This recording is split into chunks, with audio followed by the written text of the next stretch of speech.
All right, we're back for part 2 of this Mississippi snowstorm. We're sitting about 6 inches of snow. 6 inches. 7 is like the record here.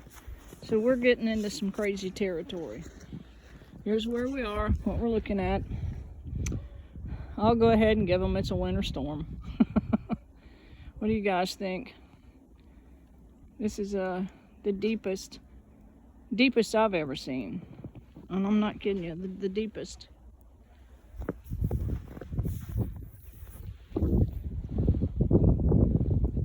It's pretty. It's gonna be a mess when it melts.